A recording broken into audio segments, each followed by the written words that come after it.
ایک اصولی سی بات آپ سمجھ لیں، اللہ جل شانہ سابقہ انبیاء کو جو بھیجتے رہے ان کا زمانہ محدود،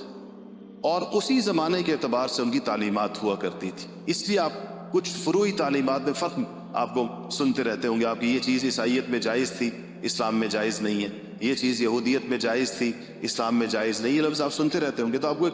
ایک سوال پیدا ہوتا ہوگا کہ جب وہ بھی پیغام اللہ کا تھا، یہ بھی پیغام اللہ کا ہے، تو پھر اس میں جائز ناجائز میں فرق کیوں ہے کہ کچھ کچھ چیزیں وہاں جائز تھی جو یہاں پر جائز نہیں ہے، یہاں جائز ہے وہاں جائز نہیں تھی. تو فرق زمانوں کا، کیونکہ وہ انبیاء علیہ الصلوۃ والسلام جتنے دور تک کے لیے ان کی نبوت کارآمد تھی، نہیں چلنی تھی، اس کے بعد اس سے منسوخ ہونا تھا. جیسے عیسیٰ علیہ السلام کی آمد نے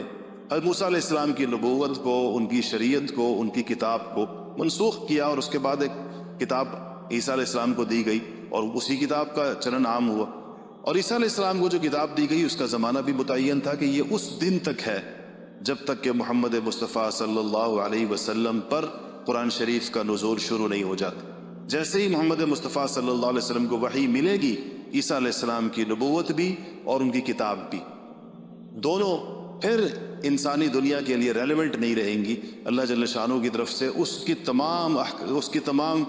خیر کا خلاصہ قرآن میں ڈال دیا جائے گا اور قرآن آخری کتاب ہوگی. تو جب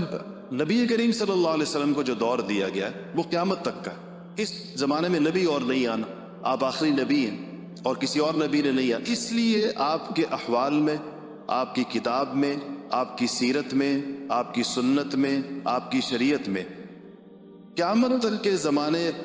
پیش آنے والے تمام مسائل، تمام سوالات، تمام حالات، اس سب کو اس میں سمو دیا گیا. یہ ایک اتنی جامعیت ہے، اس جامعیت میں کوئی بھی شریعت اللہ تعالیٰ کی طرف سے بھیجی گئی یا کوئی بھی نبوت اس میں نبی کریم صلی اللہ علیہ وسلم کے ہمسر نہیں. اسی لیے آپ امام الانبیاء بھی کہلاتے ہیں، سید المرسلین بھی کہلاتے ہیں، نبیوں کے سردار بھی کہلاتے ہیں، اور آپ پر اللہ پاک نے خاتم الانبیاء اور نبوت کو آپ کے اوپر اسی بنیاد پر ختم بھی فرمایا.